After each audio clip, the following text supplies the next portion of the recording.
You know those moments when you're building a React Native app and suddenly Expo Router feels like magical, but at the same time, maybe there's also a whole lot more magic that you're not using yet? So in today's video, we're diving into 10 Expo Router facts that will level up your app, whether you've never used Expo Router or you've already built an application with a bunch of screens. And these aren't just random did you know things, these are practical tips that will help you to build APIs in your Expo project or protect pages without writing spaghetti code. We're also talking about SSD and RSC, and even touch a topic related to deep links. Some of these are kinda brand new, some are like hidden gems, and some will make you think, Expo Router can do that? So stick around until the end, because I think the later points are the most fun and they might just change how you build your React Native application. Let's dive into it.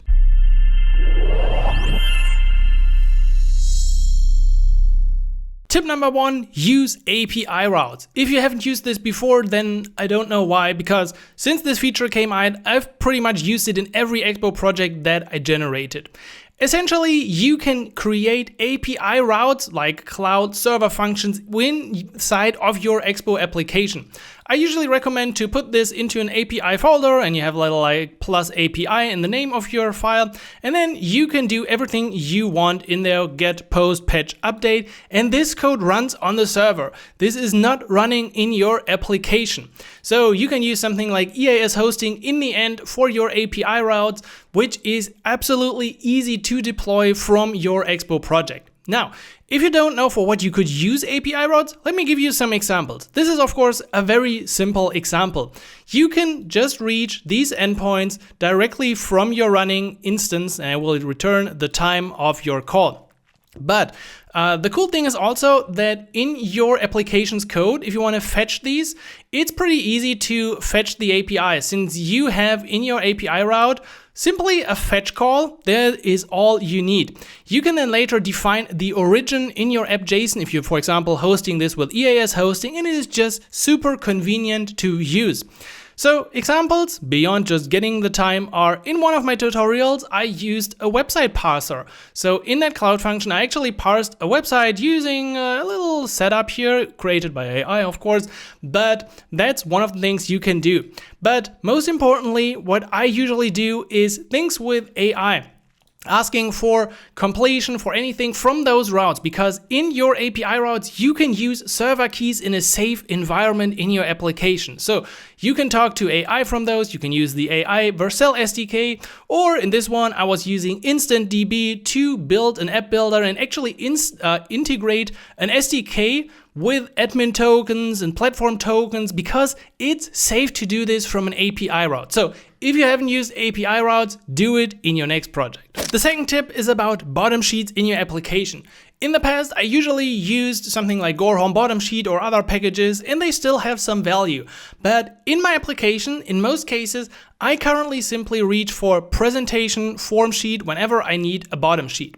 With presentation set to form sheet, you get some additional options like the detents you can specify, so where the sheet should be stuck, the corner radius, should there be a grabber or something like that, and it just turns into this unbelievable, smooth, native bottom sheet component. There's nothing else you need to specify. So pushing a page is cool, but the bottom sheet is probably even cooler in many cases. It works really reliable without any problems. It should at this point work for both iOS and Android, and all you have to set is your presentation to form sheet. While you're at this, if you didn't know about this, check out all the other ways how you can present pages here from the TypeScript interface. Pretty cool to check out, especially transparent modal is something I use quite often, or the full screen modal as well, which is covering your page. But form sheet still relies my favorite way to present cool pages. Groups and reusing files with Expo Router is a powerful pattern. Let me show you how this looks. So I've used this in many applications. You can group features with using parentheses here, and that simply creates a URL pretty much without this. So if I wouldn't use that, this part would still end up in the URL in the routing to that page, which on mobile is probably not a problem. On the web, it might look ugly. But overall, you usually want to group your related files together like this. However, there's one additional thing that's probably something you haven't heard about, and that's array syntax. So you can even have an array syntax in your groups, and it is really cool to reuse pages. For example, in this group, there's a file here, and that file will be accessible both with a route profile and home. So I can have both of these here in the group name. As a result, if I go into my root groups, so there's a tab bar above it, I'm now here on the page ID with the user groups, and let's see, if I change this, here I'm on home, here I'm on profile. So watch how this segment changes. I'm trying to catch the segments, I'm just logging them out on the page. So it is essentially the same page, but I'm able to reach it from different pages. And you can think about this like a profile page that you reach to access from multiple paths in your application. So groups and especially arrays for reusing pages is a powerful pattern that most people probably don't know about. Protecting the routes in your Expo application is a key feature of most apps that have any kind of login or even guest user authentication. In the past, usually we use something with a layout file, and in that layout file we checked for if the user is signed in, and if there's not signed in we redirect, and otherwise we have a slot, and that resulted in nested layouts, and then you had problems if the top layout wasn't rendering. So there was a lot of confusion around how we use this. Since Expo Router version 5, there's actually a way easier way to do this. So what you can do is now to use protected groups in your application. With this, protecting pages becomes incredibly easy. All you need to do is specify a guard for a protected group that evaluates against a certain condition. So if this is my inside area and you could have a group or you could have multiple screens here, then I could simply say if the user is not authenticated, then this area pretty much doesn't exist for the user. Likewise, I can also use the opposite way. So that's something you see down here. If we don't have a user, or if we do have a user, actually I think I messed up my not user and user, I don't know. If we do have a user, I don't want to show my login anymore. So you can do pretty cool guards with this, and this is all you need. No more checking in the layout files and redirecting and getting into any kind of trouble. This automatically evaluates, so if your state here changes at any point, this will be re-evaluated and it jumps back to the screen that the user can access. Quick additional tip, you can not only use this for user authentication, a great example is also to check if a user has seen your intro already. If the user has not seen an intro, you can just display that screen instead, and when the intro is finished, the other pages of your app would become visible. Since Expo Router version 6, there is something called link preview, and this is especially interesting for iOS developers. So this is probably not working great on Android, I don't think it's working at all, but on iOS this enables you to show a preview of your link on sort of like a long press or force touch on an element with the preview of the destination. Let me show you this. We have a details page here, we have an index page and a details page, and if I now long press this link, look what happens. I see this custom preview, it is the native dialog, and I even have a little context menu with icons down here. I can completely affect how this link preview looks inside my application. So within your Expo Router link command, you have now a link trigger, which is essentially the view we see here. But then you can also define a link menu with buttons or a specific link preview. So this is the place where I could now change any variables and it would turn out into a different preview. Additionally, there's a little hook that you can use called isPreview. So right now in this preview, you see custom preview content rendered instead of the destination screen. So we see the bottom, so it's isPreview is true. If I would now simply go to that page, we see rendered as full screen after navigation, which is the text down here, which means isPreview is false. So with that, you have the chance to build truly native functionality in your application, and I think this is an incredible feature and it just hints at what the future of Expo Router will look like. For years I used the default implementation for a tab bar with Expo Router or React Native in general. Only recently I learned that there's actually a native tab bar component that really uses the underlying features of the platform. And now this becomes even more important with iOS 26 and the liquid glass features. Let me show you how you can easily get this. So right now you can get the native tabs from Expo Router unstable native tabs. That will probably change in the future, but this will give you native tab bar on both iOS and Android. And the native tab bar just looks amazing. You got this glass effect here, and on Android you also get a better native effect. Screens gently appear and fade in. It is a very gentle thing you will notice, and it is different to how JavaScript tabs work. On top of that, you can just use the SF icons, you can include badges in your application, or you can even have search implemented, although I really don't like how search works with iOS 26, but it is possible here. You get this quick search bar, and you can even quickly go back to my application. Yeah, I'm not a big fan of the native tab search here, but of the rest of the native tabs, I'm absolutely a big fan. And if you're working on an app, you should include native tabs as soon as possible to use the native platform primitives and the underlying features, because otherwise very soon your apps will look very off, especially on iOS 26. Maybe you've heard about this before, maybe not, but you can use React server components in React Native. Since Expo SDK 52 and later, this is possible. It is still in beta version, so there might be breaking changes, but overall, the usage at this point is fairly straightforward, and there are a few cool examples out there. So getting started with this is actually pretty easy. In your application, all you need is to create a file which exports a function, and you can use the use server directive. This makes sure, including the import server only, that this code only ever runs on the server. That brings me back to the API routes we had initially. This is sort of different, or the API routes were like a precursor to now enabling RSC.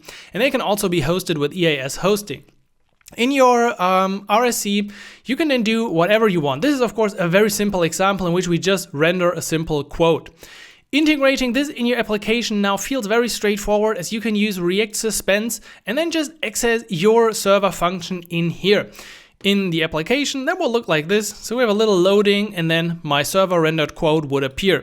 So I could change this now on the fly here, and it will load my periload again, and you see it changes the color. Now, this example just shows a very basic usage of how it's possible. A better example, and seeing this in action, is definitely from Evan Bacon, his Expo Router RSC movies repository, which is public on GitHub. In this repository, you're going to find everything you need to understand about RSC and what makes them so powerful. Especially if you check out a function like the render movie details here, you're gonna see that in here, Evan, is it the details or is it another one?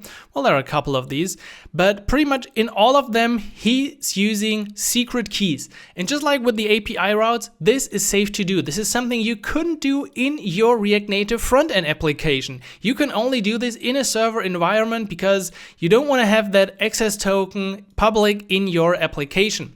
And then you can do pretty much everything you want in or on the server and stream it back to your client. And that makes your final pages, so this is from Evan's example, like the movie details page probably. The actual display of that movie page is just here.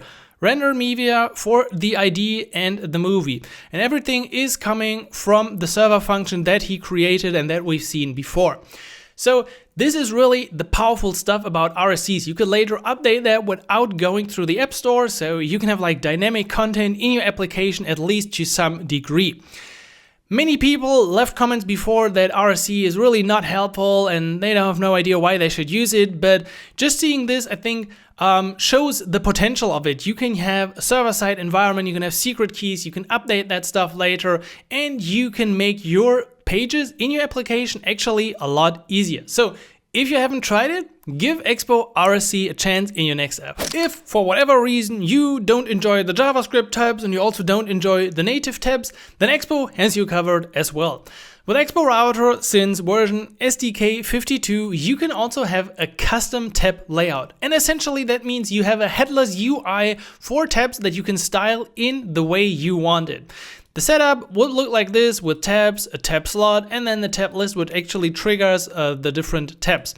Now, you can take this and style this entirely to your needs. So in my case, I have my tab slot up here, which essentially renders the whole page.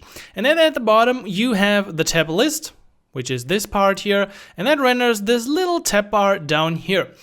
In there, I have my tab triggers. I've also added some headless tab buttons, which use the isFocus prop, so I can now switch around the different tabs here, still benefit in general from Expo Router, file-based routing, and the whole logic behind Expo Router, but I can now also build my absolutely custom tab bar. So if you need any kind of floating animation, images in there, anything that's absolutely crazy and not really possible with the JavaScript or the native tabs, and it would just break that, you can just go to the headless UI and implement a 100% custom tab bar solution for your application. A couple of years, static site generation was pretty popular. Things like Hugo or 11t or Gatsby were in fashion, but they've kind of fallen out of that by now. But you can still get static rendering with Expo Router today, and it's pretty easy to set this up. If you're coming from Next.js, you will feel that this is very familiar because you can also have things like dynamic routes. So I just want to quickly show you that if you have pages in your application, and you've seen before that this is usually passing an ID to a page. But if you have a generate static params function here, and in our case, it's just using the topic facts and these keys, so SSG and RSC, you can still have dynamic pages and static site generation combined. All you need to do is simply, after you're done, run the export for the platform web, and that should create a dist folder in your project with all the pages of your application. And in this case also, if we correctly check this out and find the static folder, we should see that we have both the dynamic topic page and the index page, but also the two pages SSG and RSC that we defined before with their according content included. That means this is probably something most people don't really know about, but you can basically also build cool marketing websites with static site generation in Expo Router, because you get the full benefits of SEO and you can have the generate static params function if you have any kind of dynamic content in your application. One of the great things about Expo Router is that you get deep linking or universal link support out of the box. That means if you've correctly configured this, users can open yourapp.com/something, and if they have the app installed, it will automatically dive into the application. A bit overlooked fact is that you can actually rewrite these incoming links in your application with a cool native intent file. So in one of my applications, I'm using this behavior because we have invite codes for friends in the Tiny Harvest app, and they go to a website, but otherwise, if the app opens, I also directly want to go to a specific page. And if you create a plus native intent file in the root of your project, this file will be called when people come with an incoming, with a native intent pretty much to your application. That can be more than just a deep link. Could also be from a share extension or something. And in here, you have access to the path and you can do everything you want, like rewriting that URL, triggering a specific action, showing a toast, a modal, or going to a completely different page. So you get the cool out-of-the-box behavior of Expo Router and universal links, because everything in your app, every page becomes a link in the routing scheme. But you also can dive deeper and hook into this native functionality and define what should happen when users triggered your app with a native intent. To me, this is one of the coolest things because it shows that Expo Router gives you many things right out of the box, cool functionality that just works. And when you need this little extra on top, like, yeah, I need to rewrite this or do some transformation, then there's always like not an escape hatch, but an actual good solution for most problems that you will encounter in your React Native application. All right, and that's it. 10 Expo Router facts that most people aren't using, but you absolutely should. If even one of those gave you a little aha moment, hit that like button and stay subscribed so I know I should make more of these in the future. If you learned something new, drop a comment below with your favorite feature. I'm genuinely curious which of these surprised you the most. And if you want to level up your React Native skills, go check out galaxies.dev. I'd love to help you build your next app. I'll catch you in the next one, so until then, stay subscribed and happy coding. Simon.